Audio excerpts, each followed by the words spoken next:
Բարև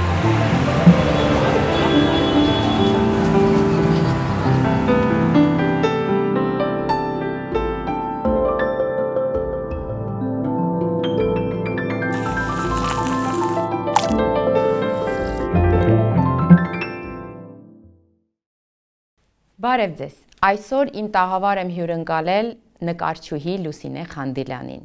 Մինչ մեր զրույցը, խնդրում եմ չմոռանաք բաժանորդագրվել Սաբոտաժի YouTube-յան ալիքին և ակտիվ լինել մեկնաբանությունների դաշտում։ Լուսինե ջան, ողջույն։ Ողջույն, Սոֆիա ջան։ Ինչպե՞ս ես։ Լավ եմ, շնորհակալ եմ, որ հրավիրել ես ինձ, հաճույքով եկել եմ։ Ինձ շատ հետաքրքիր թեմա այն ինչ որ ես անում եմ քնելուց, արթնանալուց, երեխուն պահելուց հիմա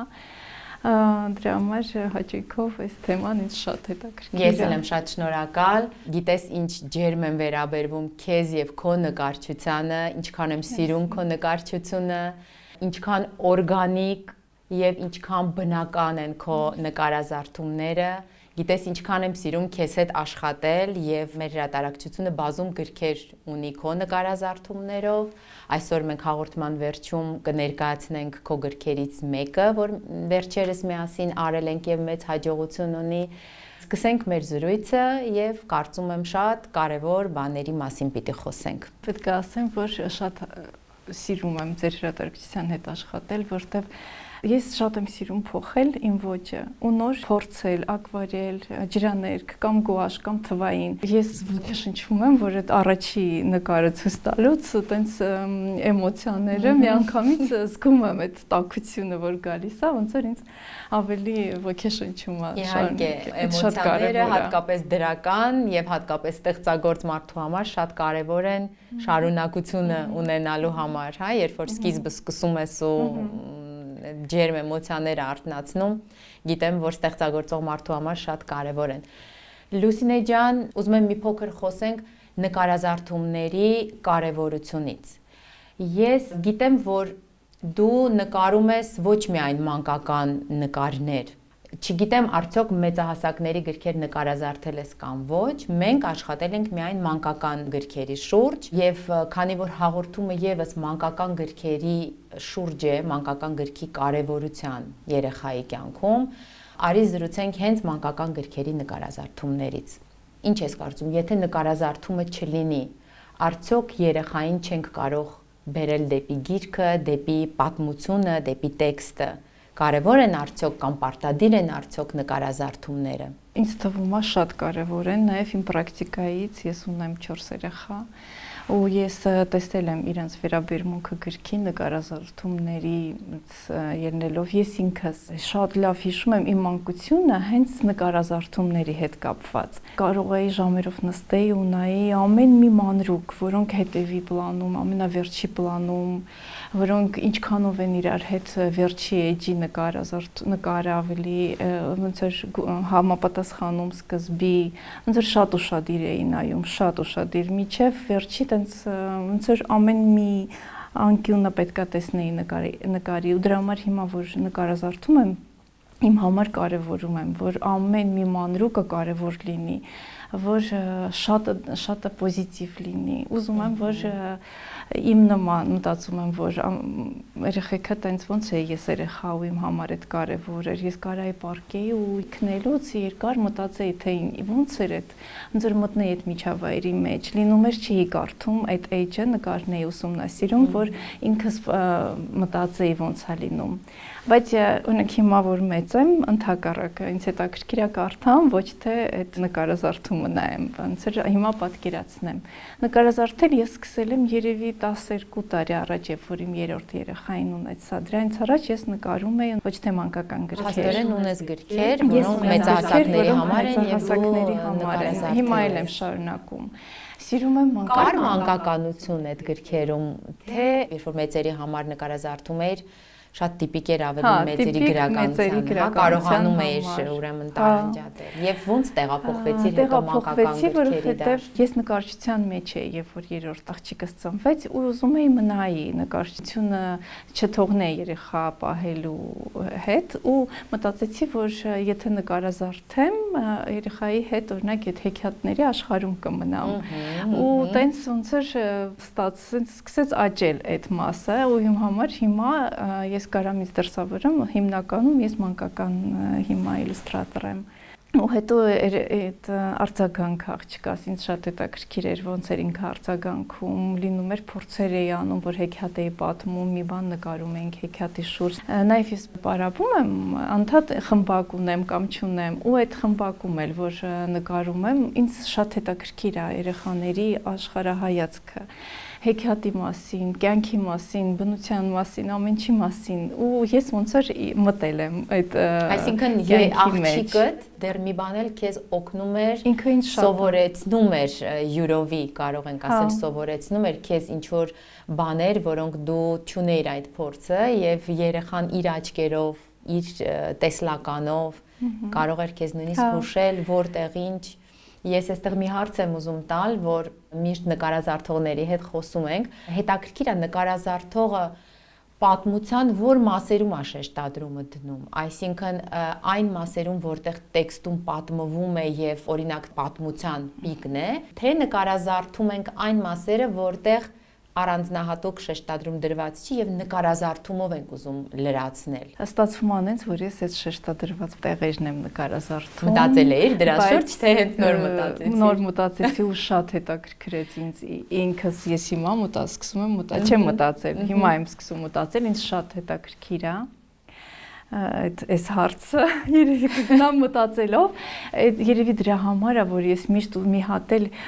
բուջուր հատված ունենում եմ, այդ այնց փոքրիկ ոնց որ ու շատ է եղել, որ ես ասել եմ, եկեք ստիկերներ անենք, եկեք ինչ որ մի ուրիշ հավելյալ բան անենք, որ կմտնի այդ գրքի մեջ։ Երևի անում եմ այն ինչ որ կարևորն է,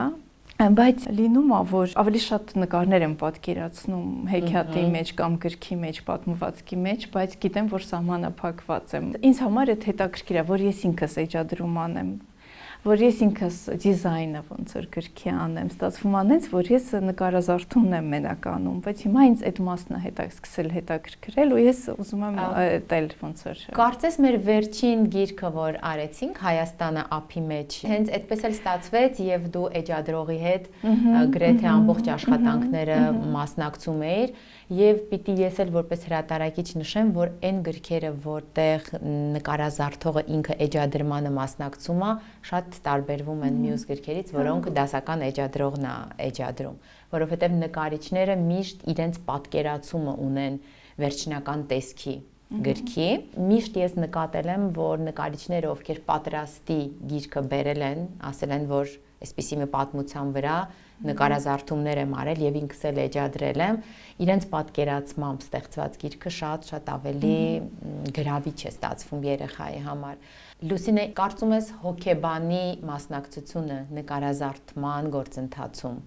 էական է կամ ոչ, ինչ ես կարծում, մանկական հոգեբան, որը խորհուրդ կտա նկարչին, որ տեղերի վրա շեշտադրումներ անել, ինչպիսի նկարներ անել, կարծում ես կարևոր գործոն է սա։ Շատ կարևոր է, շատ կարևոր անչափ, որովհետև շատ կան նկարներ, որոնցից երեխաները վախենում են կամ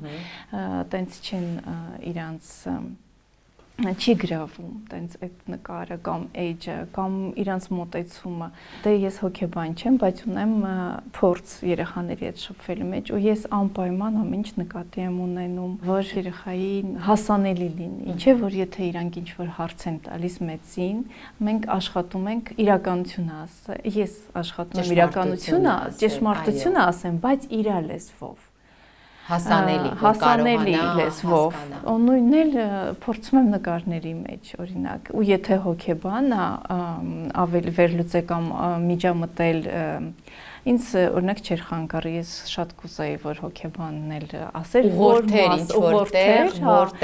երեխան ավելի կարևոր կլինի, որովհետև նկարազարդումները երեխաների համար շատ կարևոր են։ Երեխաների համար այդ վիզուալ պատկերումը շատ կարևոր է, երբ որ մենք մամաներս կարդում ենք, վստահ եմ դու էլ հետևած կլինես, ինչքան են երեխաները մատիկով ցույց տալիս նկարի մեջ ինչ որ մի անկարևոր բան մեզ համար, բայց շատ կարևոր բան իրենց համար։ Այսինքն ինչքան այդ դետալները կարևոր են երեխաների համար եւ ինչքան աչալուրջ պիտի լինենք մենք, հրատարակիչներս, նկարազարդողները, որ այդ փոքրիկ դետալները անտեսված չթողնեն, այսինքն երեխայի համար ամբողջ նկարի, ամբողջ պատկերի մեջ մի փոքր անկյունում մի բան, ոնց որ դու պատմեցիր փոքր տարիքում ոնց ես նկատել այդ բաները եւ գիշերը քնելուց ապրել ես այդ դետալների հետ, սրանք շատ կարևոր բան են ասում երեխային եւ պետք է շատ ուշադիր լինենք։ Եվ իսկապես ես էլ եմ միշտ այդ մտքի հետ համաձայն, որ հոգեբանը մանկական շատ կարևոր գործոն է գիրք ստեղծելու process-ում, որովհետև հոգեբանը միշտ կարողանում է ճիշտ ուղղորդի, ինքը շատ ավելի լավ գիտի, թե երեխան ինչ հարց է տալու այս պատմության ժամանակ։ Եվ երևի թե հենց այդ մասերն էլ պետք է շեշտադրել եւ նկարազարդել։ Օրինակ միշտ մտածում եմ այդ հեքիաթներ կան, ժողովրդական հեքիաթներ, թեկուզ Կիկոսի մահը, չէ, այտենց որ վերցնես ռեալիստական, ինքը այտենց աբսուրդն է ու բանը, չէ, բայց մահի մասին ենք խոսում, ընկնելու մասին, որ ծառ բարձրանալու, ինչից մենք երեխային հետ ենք պահում, խուսափում ենք, որ ինքը այտենց բաներ անի, չէ, չարք, բայց դա հեքիաթ է, շուտ մենք բոլորս գիտենք այդ հեքիաթը, բայց նկարազարդման մեջ ինքը հեքիաթային արդեն կարատեսք ունենա ու ուրիշ ձև ընկալվի։ Դե հետո հեքիաթի բուն իմաստը, իմաստնությունը այլ է, եւ եթե մենք այդ մասերը, այդ վայր ընկնելը, որ մամայի վախերն են, այսպես ասած, եւ մահը, որի հետ մենք միշտ փորձում ենք երեխային ուշ ծանոթացնել, որ հանկարծ այդ մահվան գիտակցության հետ չբախվի վաղ տարիքում, ավելորդ հարցեր չտա, որովհետեւ մենք չենք կարողանում բացատրել մահը դա ինչ է, շատ հաճախ շատ էլի հեքիաթային բացատրություններ ենք տալիս, որ մահը դա այնա, որ հայտնվում ես երկնքում, հայտնվում ես ինչ-որ ամպիկի վրա, դրախտում, որը երեխան էլի կարծես թե չի կարողանում պատկերացնել ինչ է։ Եվ եթե մենք այդ շեշտադրումները չանենք, մենք կարող ենք նկարազարդումով պատմության բուն ասելիքը փոխանցել։ Այս մամայական վախերն են, որոնք հեքիաթի մեջ շատ քիչ տեղ են գրավում պատմության մեջ եւ նկարազարդումներով պետք է բուն կարևոր իմաստը երևի շեշտադրել երեխայի համար։ Շատ գրքեր կան, որ օգնում են դաստիարակության մեջ, օրինակ սնունդի անցնել երեխայի կամ հոգալ այդ օրինակ տակտիրը արդեն չօգտագործելու բակամ, ինչ հոգեբանական այդ գրքերը շատ են օգնում։ Ես շատ երեխեք գիտեմ, որոնց օրինակ այդ գրքերով են այդ օգնել իրենց։ Դե սրանք շատ վաղուց կիրառվող գրքեր են միջազգային շուկայում։ Եթե հետևենք միջազգային մանկական գրականության շուկային, վստահ կտեսնենք, որ սերիաներով գրքեր կան, երբ ստեղծում են ինչ-որ մի կերպար, եւ այդ կերպարը տարբեր գրքերում տարբեր խնդիրներ է լուծում ընթերցող երեխայի համար, ում համար որ ընթերցում ենք։ Օրինակ, մանկապարտեզ կարողանալ գնալը, օրինակ, գիշերանոթից կտրվելու այդ խնդիրը քո նշած կամ առաջին նոր տարին, այս խնդիրները գրքերի միջոցով շատ հեշտ կարողանում ենք լուծել արդեն այս մոդելով եւ այստեղ նկարազարդումները շատ մեծ կարեւորություն ունեն։ Այստեղ պետք է շեշտադրումը այնպես անել, որովհետեւ այս բոլոր պատմությունները իրենք իսկապես թերապևտիկ, ուսուցողական պատմություններ են։ Նկարչի գործը այստեղ շատ մեծ է եւ մանրակրկիտ։ Դու փորձ ունես նման գրքերի հետ աշխատել, որտեղ ամեն մի գրքում ինչ որ մի բանի շուրջ ենք զրուցում։ Ատամի մասին։ Ունենց հետաքրքիր էր աղջիկս էլ ատամ ուներ վնասված, որ պետք է սարքվեր ու ինքը երբեք դե չի գնում բժշկի ու սենց այդ ոնց էր տեսնում էր իմ նկարազարդումները, իմ աշխատանքը ու տենց դրանից հետո մենք նկարեցինք, ուղարկեցինք գրողին ու ինքը շատ ուրախ էր, որ այդ չտպագրված գիրքը արդեն պետք եղավ մի երեխու։ Այսինքն օգուտ տվեց արդեն։ Ինչ տեղերում էիր նկարազարդման, ինչ տեղերում էիր շեշտադրումներ արել։ Երևի ես հիմա սենց պատկերացնում եմ, երեխան երջանիկ բժշկի մոտից դուրս է գալիս ժպիտով, որ երեխան տեսնի եւ հասկանա, որ բժիշկը այդքան էլ վախենալու չէ։ Հա, ու նենց հետաքրքիր էր, խնդիրը նրանում էր, որ ես պետքա այդ իր բոլոր գործիքները նկարեմ իրականին նման, էլի։ Սա ուսուցողական մի բան է, որ կարելի պատմության մեջ, որտեղ որ մտնում են, արդեն միանգամից բան է, չէ՞, ոու, գործիքներ կան, իսկ որ գրքում արդեն տեսավ, այդ թեկուզ մենք նկարում էինք, ես նկարում էինք տեսնում էր, արդեն ուրիշ ձև էր իր տպավորությունը այդ։ Բացի այդ, գրքում երբ որ գործիքներ ենք օգտագործում, մենք այդպիսի մի գիրք ունենք, փորձում ենք միշտ հայերենով գործիքների անունները նշել, որ բժիշկը օգտագործեց այս գործիքը, այս գործիքը, այս գործիքը, ինչն էլ հենց նպաստում է երեխայի հայերեն այդ բառերը հայերեն լսելուն։ Լուսինե, ինչ է փոխվել օրինակ 15 տարի առաջվա նկարազարդումից առ այսօր։ 15 տարի, 20 տարի առաջ ինչպիսի նկարազարդումներ էին արվում եւ հիմա երբ նկարազարդումներ են արվում մանկական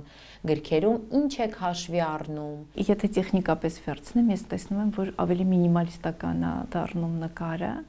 ավելի ոնց որ քիչ ռեալիզմ պետք է լինի։ Երեխեքի ընկալման համար եմ ես նկատում եմ, որ իրանք ընկալում են այն նկարազարդումները, որտեղ ոճը մինիմալիստական լինի։ Կարող է այդ մուլտիկներից է, որ այդ մտել ինչ որ մոդա նկարազարդումների մեջ, ու ինքը անդադ փոխվում է։ Այդ նկատել եմ։ 15-20 տարի առաջվա նկարազարդողները այսօր դժվարանում են նույնը կրկնել, պետք է տենդենսներին հետևեն, հենց տենդենս է, պետք է հասկանան այսօրվա երեխան ինչ է սիրում։ Օրինակ ես միշտ սիրահար եմ գունեղ, դասական նկարչության եւ այլն։ Այսօրվա երեխան քո պատկերացմամբ ավելի քիչ պահանջ ունի։ Հա, հետո հիմա այդ մանգաներն են շատ նույնատիպ նկարված։ Երեխեքը շատ են սիրում կրան ժամերով նստեն արտանկարային։ Ես ինքս որ նկարում եմ, աշխատում եմ ռեալիստական լինի շատ, որ իրանք դուրս չգան այդ արվեստից, հա, այդ արվեստից։ Այսինքն չհեռվանան իրական նկարչություն կոչվող արվեստից։ Որտեղ երեխեքը հիմա շատ ունեն իրանք ունեն device, որտեղ կա շատ մեծ աշխարհ։ Մեր մանկությունում տենց չէր։ Մենք ունենք մի քանի գիրք, իրենց պաշտում են։ Ես սիրում եմ մինչև հիմա կա իմ ծնողների տանը այդ գրքերը, ու ես ազգը նայում եմ, ու արդեն իմ մոտ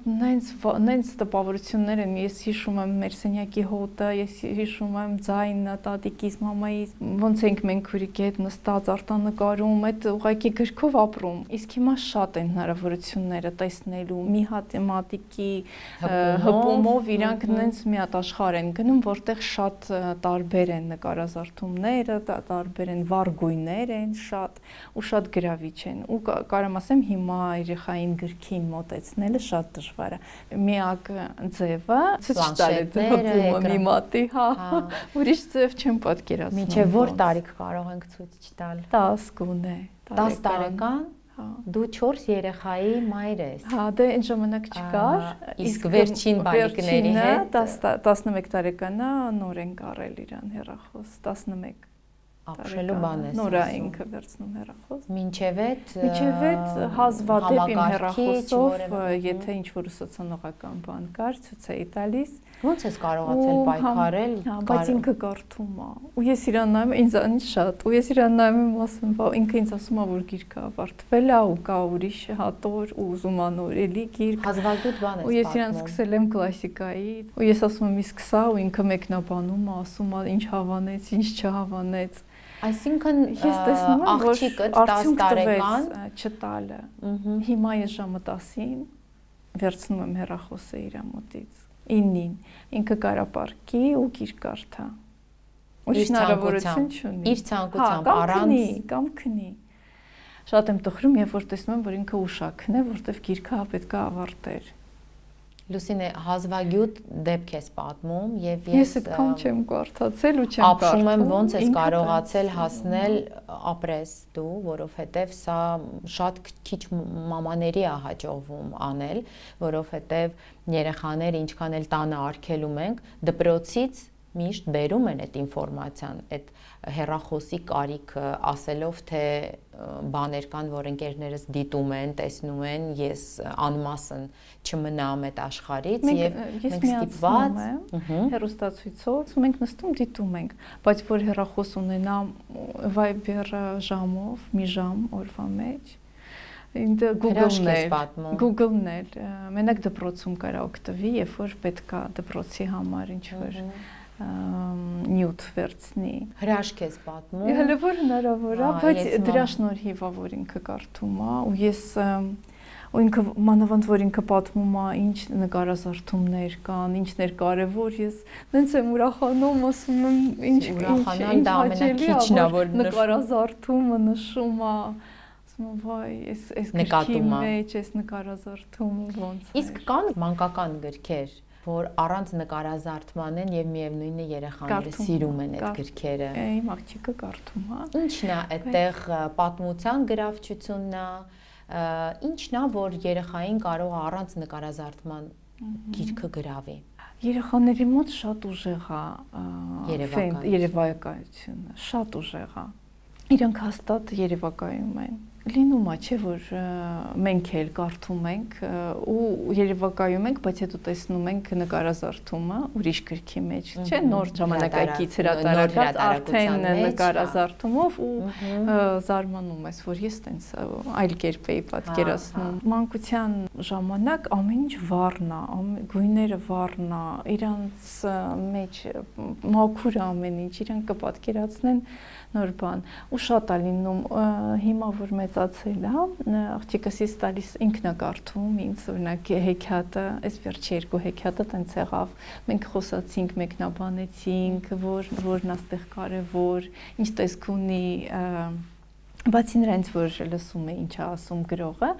այդ հերոսի մասին ինձ հետաքրքիր էր ինքը ոնց է պատկերացնում մենք շատ ենք խոսում ու լինում է ես նկարազարդում եմ ինքը դպրոցում է մեկ է գալիս է մամա բայց ինքը там ուրիշ ձև էր մնա գրքի մեջ պատկերված ու ես ասում վա ինչ լավ ասեցիր փոխում ես լսում եմ հա որտեվ արդեն տենց որոշել ենք ու տենց այդ շատ կարևոր է պարզվում որ իմ համար կարևոր չէր Հա, երեխայի ընկալմամբ այլ է ու դու լսում ես այդ ընկալումը։ Ու գիրքը ավելի ֆիլմից, մուլտիկից, երևակայությունը ավելի է զարգացնում։ Հա, արի խոսենք հիմա պատմություն եւ պատմությունից հետո, երբ որ երեխաները գիրքը կարդում են, դրանից հետո, երբ որ մուլտն է կամ կինոն է, արդյոք դրանք պետք են այդ վիզուալիզացիան արդեն ոչ թե նկարազարդումով, այլ արդեն էկրանին։ Երեխաների համար դա կարևոր է, հա, փաստորեն։ Էկրանին արդեն ոնց որ ժամանակ անցկացնելու համար շատ պետք է կինո, դա լուրջ արվեստ է, մուլտիկն էլ շատ կարևորում է մեր երեխեքի կյանքում, բայց ավելի կմինիմալիզացնեի քանց թե գիրքը, որովհետև գիրքը կարդալուց կապ չունի, եթե ծնողն էլ կարդում է գիրքը, իրանք այդ ամեն ինչ պատկերացնում են, ամեն մի տողը պատկերացնում են ու այդ միշտ տարբերվում է ռեժիսորի պատկերացումից ու ամեն մի երեխա իր ձևով է պատկերացնում, ունիկալնի ձևով է պատկերացնում ու այդ շատ է զարգացնում երևակայությունը։ Շատ կարևոր է, հա, շատ կարևոր է, դրա համար ես վերջին տարիներին շատ սկսել եմ սիրել այն գրքերը, որտեղ նկարազարդումները սև սպիտակ են, մանկական գրքերում, գծանկարով են, շատ քիչ եւ տեղ են թողնում երեխայի երևակայության զարգացման, այսինքն երեխան ինչ որ բան տեսնում է նկարազարդողի կողմից, ինչ որ մի շտրիխ, ինչ որ մի բան պատմության հետ զուգահեռ, դա իրանց գրավիչ է սարքում, որովհետեւ արդեն շատ պետքա բալանսը գտնել, որ հանկարծ իրանց անհետաքրքիր չլինի, որովհետեւ հիմա շատ է խաղերը, ամեն ինչը շատ է ու կան նաև սիրուն ճաշակով խաղեր։ Իսկ picture book-երը, որոնք շատ սիրված են ընդհանուր առմամբ, պետք է նշեմ, որ picture book հասկացողությունը շատ սիրված է, որտեղ գերակշռող մասը նկարազարդումներն են, իսկ տեքստը շատ քիչ։ Դե սա հավանաբար ավելի փոքր տարիքի երեխաների համար է, ում համար ծնողներն են կարդում, ոչ թե իրենք են կարդում։ եւ այստեղ իհարկե շատ գրավիչ է եւ շատ սիրում են երեխաները, երբ տատիկի, մամայի, պապայի հետ ընթերցում են միասին եւ երեխաները միշտ ընթերցման ընթացքում նկարազարդումների մեջ մատիկով փորձում են գտնել այդ տողերը, որ կարդում են, պատմության բոլոր մասերը փորձում են գտնել։ Սա իհարկե ընտանեկան ընթերցման համար, ընտանեկան ընթերցանության համար շատ կարևոր բան է, որովհետև շատ փոքր տարիքում գուցե այդքան լավ չեն կարողանում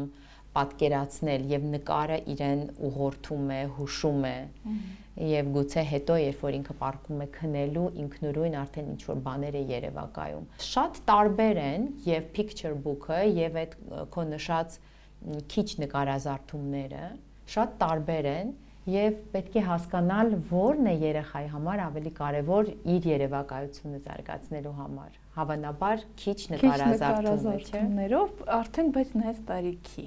իսկ երեխաները իրենք շատ սիրում են նկարազարդել, օրինակ, երբ որ պատմություն ես կարդում, երեխաները իրենք շատ սիրում են իրենք նկարազարդել։ Հա, ու հետո նկարի դրա մասին։ Շատ հաճախ ծնողները չեն ցույց տալիս նկարները։ Իրենք ուղղակի կարդում են եւ օրինակ պայմանավորվում են, որ երեխան հաջորդ օրը, երբ որ կարդանա եւ օրը արդեն կփոխվի եւ ինքը ուղեղում մարսած կլինի ամբողջ պատմությունը, ասում ենք, արի փորձենք երեկվա պատմությունը մի հատ փորձենք պատկերել եւ հետո համեմատում ենք իրական նկարազարդողի նկարների հետ, նման վարժանքները շատ կարեւոր են երեխայի համար։ Նման փորձ ունեցել ես։ Կարելի է կիրառել եւ տեսնել ինչ արդյունք է տալիս, այսինքն ինչ պատկերացում ուներ երեխան եւ համեմատել նկարազարդողի հետ։ Լուսինե, իսկ վերջին բալիկիդ հետ, որ դեռ շատ փոքրիկ է եւ 7 ամսեկան է, կարդում ենք գրքեր։ Նույնիսկ եթե ինքը անդադ շարժվում է, նույնիսկ եթե ինքը խաղալիքները ձեռքը խաղում է, բայց դու կարդում ես։ Կպատմես մի քիչ ինչ նպատակով ես կարդում եւ արդյոք հետո դուք միասին նայում եք այդ գրքերը, թերթում եք եւ ինչ ուշադրություն ունի այդ տարիքի երեխան նկարազարդ գրքին։ Աղջիկս կարդում էր Նիզնայկը, անգետիկն էր կարդում։ Ինքը մի քանի հատորներով էր ու վերջինը, որը չէր կարդացել, սկսեցինք փոքրիկին կարդալ մենք ու աղջիկս վեր թողում ամեն ինչ մեծս 10-11 տարեկանը թողնում ամեն ինչ ու նստում է, մեզ լսում է, դառել է արդեն տրադիցիա մեր ընտանիքում, իրիկունները, հա, իրիկունները բացում ենք այդ գիրքը ու արդեն այդ բուջուրն էլ որ չոչա անում ամեն ինչ նայում է, մեկը գիտի, ասում է այստեղ մի բան կատարվում է, գալիս է ու ինքն էլ է լսում, ցույց ենք տալիս հա նկարները։ Իսկ իրեն կարդում եք հենց փոքրիկին թե դեռ ոչ։ Այդ ոնց էր իր համար էր սկսված, իր համար էր նախատեսված այդ նույնիսկ եթե ինքը հատակին խաղանում, ամեն դեպքում ինչ որ չափով էլի կարողանում են բերել դեպի գիրքը։ Շատ լավ։ Արդեն որ ամբողջ ընտանիքը ոնց էր այդ անում, ինքն էլ գալիս է ու ասում է, որ այստեղ ինչ որ գրքի հետ կապված բաներ է նայում, աշուռ է տալիս, իրենք հետաքրքրասեր են, չէ՞, եթե մի բանը անմիջականորեն չես բերում իրենց տալիս, բայց այնտեղ դու զբաղվում ես դրանով, իրենք շատ հետաքրքրասեր են, որ գան տեսնեն ինչ է, եւ սա էլ միջոց է հավանաբար երեխային դեպի գիրքը բերելու եւ շատ լավ բան ես նկարագրում, շատ գեղեցիկ եւ կարեւոր, ինչպես կարելի է երեխային փոքր տարիքից դեռ բերել դեպի գիրքը, հետաքրքրություն առաջացնել իր մեջ։ Ես համոզված եմ, որ ծնողից, ուզում եմ ասեի մամայից, բայց կասեմ ծնողից, մամայից, որտեվ ավելի շատ է, չէ՞ լինում, որ մամայի հետ շփումը, հա։ Այդ մամայից, ծնողից շատ է գալիս, այն եթե ուզում ես դաստիարակես երեխային, դու արա այն ինչ, որ դու ուզում ես տաս իրան, ինքը հաստատ կանի այդ նույնը։ Երեխան ինչ տեսնում է, նա էլ որպես մոդել է ընդունում։ Հա, որովհետև ինքը տենց զգում է իրան մամայի մի մասը, չէ՞, ոնց որ իրան դեռ առանձին մաս չի զգում։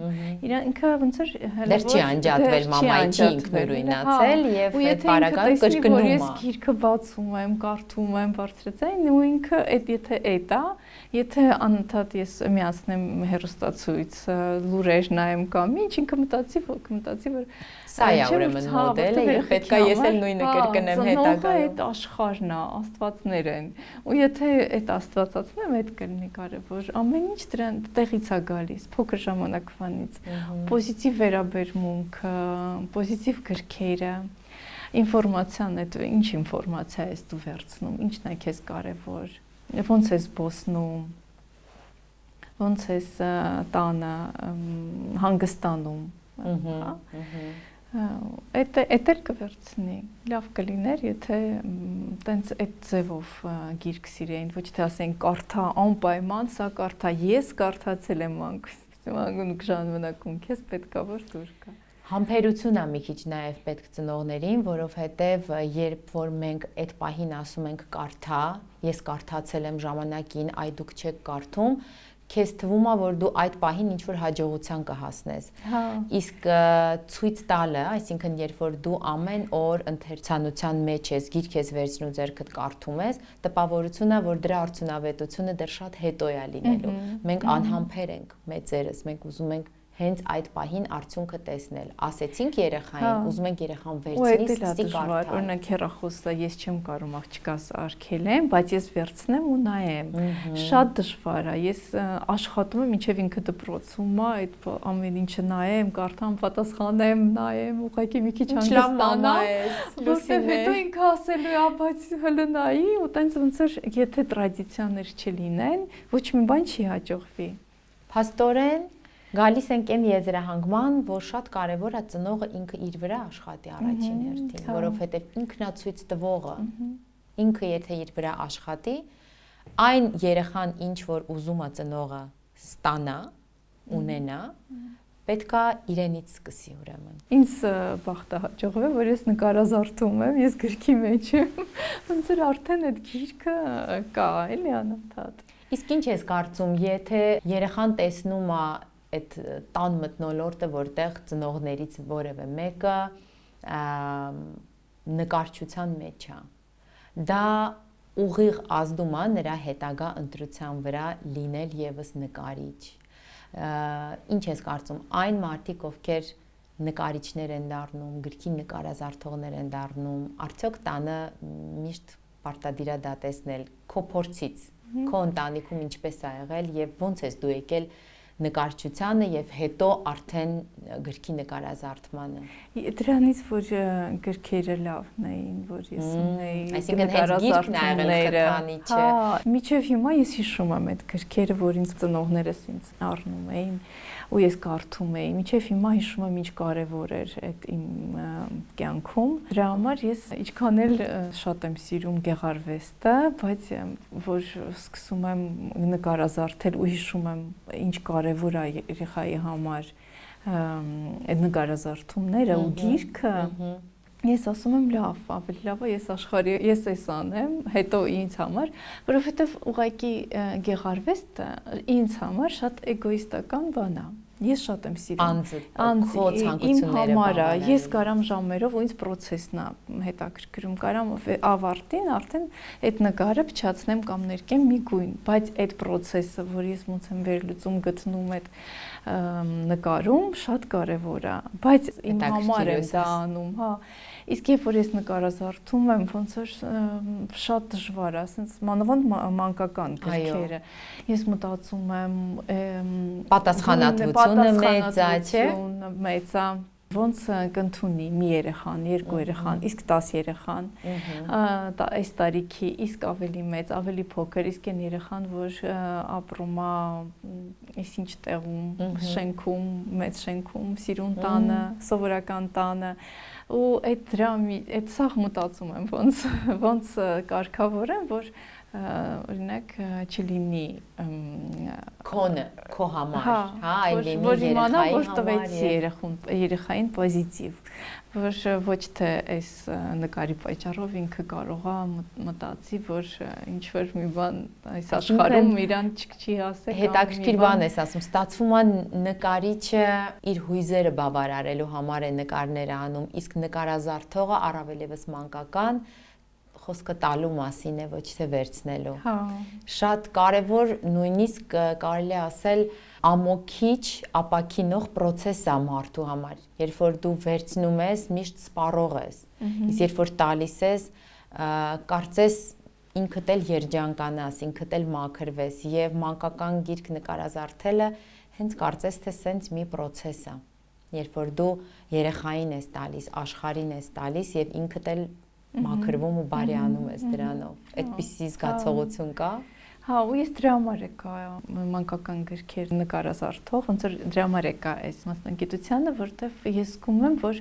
ոնց որ այն ինչ որ ինձ արդեն տվել են այդ հեղինակները, այդ նկարազարդողները, ես էլ ուզում եմ փոխանցեմ, ոնց որ sense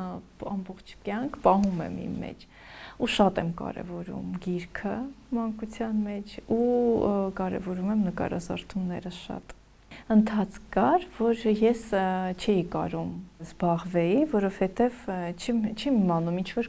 լինում է, չէ նկարիչների մոտ ինչ որ սպատ, որ չի կարում նկարի կամ ինչ, ու ես դրա համար մի քանի պրոյեկտից հրաժարվեցի, որովհետև տենց լավ չեմ կարա անեմ։ Զգացի, որ մի ընթացք կա, որ չեմ կարում, բայց շատ կարճ երևի խաղաղ չէիր ինքդ քեզ հետ ընթացքում, երևի, ու հիմա դա հա, ու հիմա էլի որ նկարում եմ զգում եմ, որ անգամ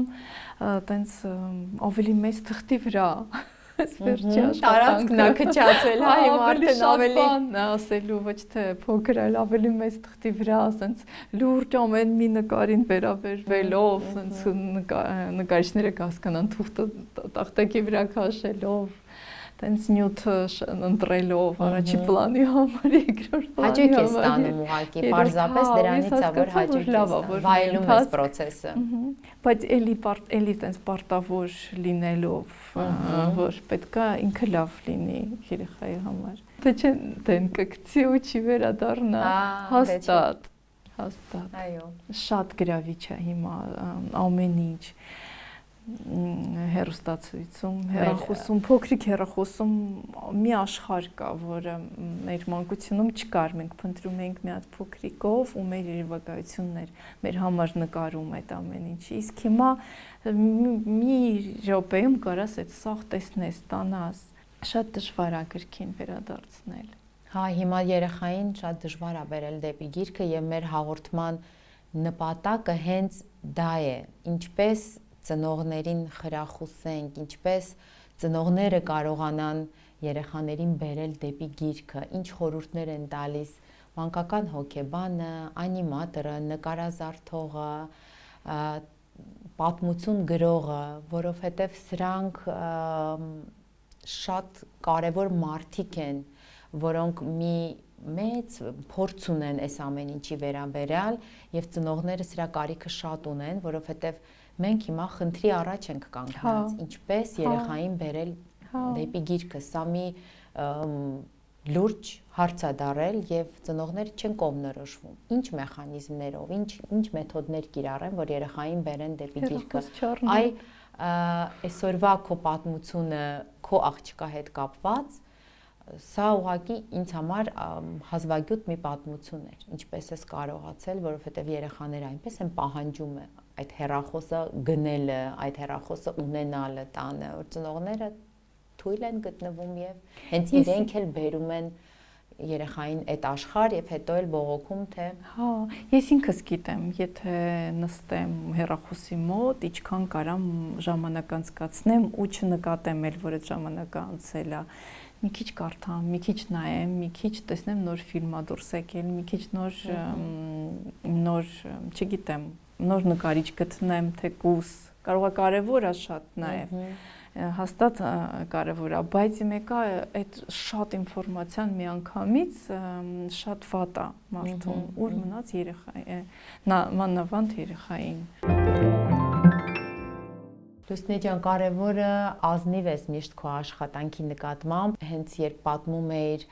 որ մի քանի պրոյեկտներից հրաժարվել ես, դա խոսում է այն ազնվության մասին, որ երբ որ մի բանը չի ստացվում, չես կարողանում մոտենալ, այսինքն կապդ կտրված է այդ շրջանում,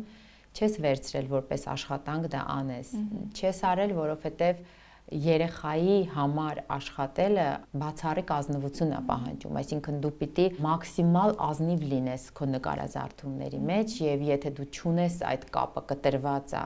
ինչ որ մի փուլում կյանքի, պետք է ազնիվ լինես եւ չվերցնես, որովհետեւ երեխան, որը հետո անդրադառնալու է այդ նկարներին, հաստատ զգալու է դա։ Հա։ Եվ ես գիտեմ, որ դու մի փոքր կմահաճ ես այս առումով, կմահաճ ես, որովհետև երբ որ չի ստացվում, դու կարող ես մի նկար սկսել, հետո մենք երկար ժամանակ կորցնենք քեզ, հա, եւ անընդհատ փնտրենք Լուսինեն չկա եւ դու միշտ քո բացատրությունը հստակ ունես, որ ես չի ստացվում, չեմ կարողանում։ Եվ երբ որ վերադառնում ես այնպիսի մի ուժով, վերադառնում ես այնպիսի մի էներգիայով, որ ես օրինակ միշտ հարգում եմ քո այդ ժամանակը, երբ որ դու ասում ես, որ չեմ կարող, ես գիտեմ, որ դու ակումուլյացիայի կարիք ունես եւ պետք է կուտակես, որ կարողանաս տալ։ Այո, ես այդ ժամանակները ոչ միայն հիշում եմ, ես չեմ մոռանում, որովհետեւ հրատարակչի համար դա ամենաստրեսային բանն է, երբ որ տեքստը պատրաստ, ամեն ինչ հաշվարկած է ժամկետները եւ նկարիչը չի կարողանում առաջ տանել։ Եվ միայն շատ սիրելու պարագայում է, որ հրատարակիչը պնդում է եւ ասում է ես հավատարիմ եմ մնում այս նկարազարդմանը եւ ես կսպասեմ։ Մենք վերջերս բավական գրքեր միասին արեցինք եւ վերջին 3 գրքերի շարքից մեկը, որ դու նկարազարդեցիր, հիմա փաստորեն նույն հեղինակի հաջորդ գիրքն ես անում, որը հուսամ շատ շուտով կսկսենք արդեն էջադրել եւ կյանքի կոչել։ Իսկ այսօր մենք ներկայացնելու ենք քո նկարազարդած գիրք աշխատարանը, որ կոչվում է Հայաստանը ափի մեջ, որ երկլեզու ունենք, Armenia na Ladoni եւ Հայաստանը ափի մեջ, որ շատ հետաքրքիր նկարազարդումներ ունի, շատ ուղղակի, եւ պիտի ասեմ, որ երեխաներին անչափ գրավում են նկարազարդումները։ Հաղորդման վերջում ես ներկայացնելու եմ հենց այդ գիրքը։ Ուզում եմ պատմես հենց առաջի պահից ոնց եղավ, որ դու այսպես կրակը վառվեց։ Ես այդ գրքից Երևանը ճանաչեցի, իմ նորովի Հայաստանը ճանաչեցի, նորովի սիրեցի։ Ես հիշում եմ, որ դու պատմեցիր, որ հեղինակը շատ հետաքրքիր է մատուցում, ու այդ բառերը ինձ նենց տպավորվեց, ու ես հասկացա, որ ես էլ պետք է այդ շատ հետաքրքիր մատուցեմ, ու հենց այդ դեպքն է, որտեղ չպետք է խանգարի նկարազարդումը, դրա համար այդ մինիմալիստական ոճը ընտրեցի, ու համել ընտրեցի ջրաներկ, որ ինքը լինի շատ ճաշակով, որ ոչ մի ավելորդություն չունենա այդ գիրքը, որովհետև ինքը բովանդակությունով արդեն շատ գրավիչ էր, արդեն պատկերազարդ էր, ու շատ կա այնտեղ միջամտության էջեր, որտեղ երեխան նկարելու է, նշելու է, այո, ինտերակտիվ էջեր ունի, որ պիտի աշխատի։ Դրա համար նկարազարդումը պետք է լինի շատ զուսպ։ Ես ընտրեցի նաև 3 գույն՝ կապույտ, օխրա ու օրանժ, այդ 3 գույնի մեջ է աշխատում։ Շատ լավը ստացվեց եւ շատ սիրվեց եւ երեխաները իսկապես ճամփորդելիս իրենց հետ տանում են այդ գրքերը եւ նկարում են, ուղարկում են մեզ, թե ոնց են զբաղվում ճանապարհին, այնտեղ մի էջ ունենք, չէ, որ պետք է ապակու վրա դնեն եւ պերսպեկտիվայում հետևում գտնվող սարերը ուրվագծեն եւ ներկեն։ Այնպես որ ես իսկապես շատ ուրախ եմ, որ այդ գրքի նկարազարդումները հենց դու ես արել, շատ շնորհակալ եմ։ Ես էլ շնորհակալ եմ, որ ինձ վստահեցի։ Լուսինե, իսկ կազմի վերաբերալ, գրքի կազմի վերաբերալ ինչ կասես։ Գրքի կազմ ընտրում ես նկարները, որոնք արել է իր գրքի ներսում տեղադրելու համար։ Վերցնում ես այդ նկարները եւ դարձնում ես կազմ փոփոխելով, թե առանձնահատուկ վերաբերմունք կազմին եւ միշտ առանձին կազմ ես նկարում։ Կարծում եմ առանձին ինքը ապրում կազմը այդ նկարն է, որը ինքը ուղղակի եթե գիրքը ամբողջովին է, ինքը աբյոմ ունի, ծավալային է։ Իսկ գազմը այդ հարթությունն է, որը տեսնում ես ու ուզում ես վերցնես բացես, որ իրայից ծանոթանաս։ Հետաքրքիր է, երբ որ գազմի մեջ ինչ որ մի մանկական գրականության մեջ ինչ որ մի ընթացք լինի, որ մի բան կատարվում է, որ հերոսը շուտ շարժման մեջ է։ Ես այդ շատ եմ օգտագործում։ Ինչպես ես դա ստանում, որ եթե օրինակ գրողը ասում է իր համար ինչն է կարևոր լինի գազմի վրա, ես այդ հերոսի մեջ անպայման այն շարժն եմ մտցնում, որը ինքը այդ պատմվածքի մեջ ունի, այդ իր խառնվածքի մասին, որ այդ շարժումը, որը այսինքն հիմնական պատմության այդ ամբողջ ընթացքը, ոնց որ կազմի վրա փորձում ես պատկերել։ Բայց իմ համար կարևորը է, որ այդ հերոսը ոնց որ շարժվի, այդ շարժումը շատ կարևոր է իմ համար։ Այդ շարժը շատ եմ սիրում։ Այսինքն կազմի վրա իսկապես առանձնահատուկ ուշադրություն ես դարձնում, կազմը պիտի տարբեր լինի։ Տարբեր լինի։ Եվ կազմն է կանչողը, կազմն է գրավում երեխային։ Շատ եմ նկատել, որ երեխան գտնում է այդ նկարը ու ոնց այս նույն նկարն է, տես ինչ հետաքրքիր բան։ Ահա, ու ես այդ ժամանակ որ տենց լսում եմ, պատեմ իսկում, մեկ ես եմ ասել այս նկարը կմնա ու հերիքա օգտագործենք որպես կազմ։ Հա, բայց արդեն դա էլ իմ համար շատ կարևոր է, որ այդ պահեմ ու կազմին շատ հատուկ ուշադրություն դարձնեմ։ Լուսնե ջան, շատ շնորհակալ եմ մեր զրույցի համար։ Ուրախ եմ, որ դու որպես նկարազարդող մտածում ես ոնց անես ոչ թե որ գիրքը պատկերազարդ լինի միայն, այլ ոնց անես որ դրա միջոցով երեխային կարողանաս բերես դեպի պատմությունը, որովհետև ինչպես ասեցիր դու արվեստի մարդիկ էգոիստ են ինչ որ չափով եւ երևի թե սևեռված են ավելի իրենց նկարազարդումների վրա, բայց երբ որ նկարազարդողը նաև մտածում է ինչպես անել, որ այդ նկարները երեխային բերեն դեպի պատմություն, սա